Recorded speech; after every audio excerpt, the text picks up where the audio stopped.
marking 100 days of the nationwide lockdown. It really has been that long, can you believe it? Earlier, our reporters were on the ground asking ordinary South Africans how they feel about it. Now, let's take it further afield, but still keep it relative to home. Let's chat to Tsholofelo Motshwane, a South African living in the United States. There you are. Hello to you, Tsholofelo, joining us on our massive screen all the way from Brooklyn in the United States. That's in New York. So as I speak to you in the Big Apple, how are you feeling today? What does it look like where you are? It's a little bit crazy. How are you, by the way? Thank you for inviting me and thank you for having me.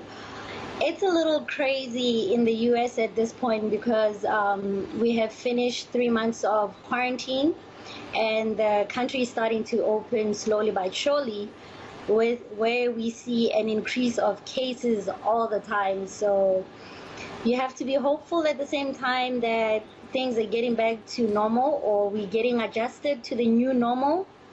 However, life goes on and we just have to be hopeful and prayerful and just hope everything gets better at the end of the day.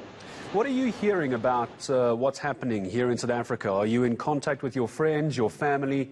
I'm sure they want to hear about your experiences. What are you making of what is being done in this country as we look at 100 days of lockdown? What are you hearing? What's your feelings?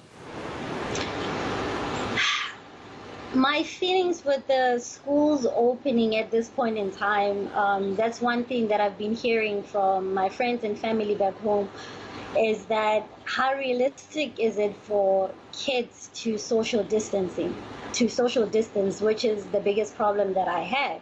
Because I also have a 2-year-old, daycares are about to open, and that's my biggest concern. Do I take her or do I keep her home? But if you keep her home, how am I supposed to go to work at the end of the day? And the other problem that I think it might be a big problem back home in South Africa is people don't take COVID serious as yet. Even though with the 100 days, there's some friends of mine that I speak to and we don't take it serious enough and we don't understand the implications of it. So we all have to be very careful. We all have to social distance. Please put on your mask when you go outside. Be mindful to keep that. In the US, we do the 6 feet apart. I don't know about South Africa, but I hope that people do take it serious. I think many people, Tsholofelo, here are trying their best to try and stick to the social distancing. But as you'll know, sometimes living situations and conditions don't allow for it, which is tricky. I don't want to get into politics, American politics. It's not why you and I are speaking. But I just would like your thoughts. Andrew Cuomo is obviously your state governor. Then you have the man leading that country, Donald Trump. It's all being done very differently. In South Africa, the whole country went on lockdown. Over in the States, the different states are doing things differently. What do you make of what Andrew Cuomo is doing over there? He's very verbal, very active on social media. I mean, he did a great job because from the beginning, he started dealing with the situation and focusing on the issue at hand, whereby some states right now, for example, like Texas, they were not taking it serious. Only now they start sending messages to the residents to say, hey, please be careful, be mindful of COVID. Whereas Andrew Cuomo from the beginning, he was like, people, please bear with us, social distance for the time being, because you can see the number of cases that are increasing.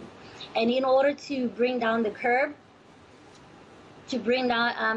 down, you have to do all the measures, just hang in there, do what you have to do. And we know the big guy, he's doing his own thing too, because a lot of conspiracy theories also feed into that. Because we have different media, social media, for example, Facebook, YouTube. Somebody's coming with a different conspiracy theory where the big guy, in the big house, he kind of listens to some of them and then he portrays that, or he says it in a Twitter, whereby the whole nation is watching and most of his followers will do as he thinks or as he tweets. So that's how we're having a big problem. Even back home, for example, I have a mother. She's a second mother to me. She lives in Alex. So when the shutdown happened, they were not given an opportunity to go to the grocery stores. Whereas here in the US, we are given an opportunity to go at a limited time, limited space, social distancing. You always have to put on a mask. But when you look at issues like that, the country, South Africa, was shut down. But at the end of the day, you didn't make sure that your citizens have the necessity, like food, for example, in order for them to quarantine for those many days at the beginning. And it has been a very long time. Tsholofelo, thank you. I appreciate it. I need to leave it there, though. We could keep talking all day. Please stay safe over in Brooklyn, in New York. A South African, Tsholofelo Motshwane, giving us their take or her take on what's happening there versus what's happening here at home. My thanks to Tsholofelo.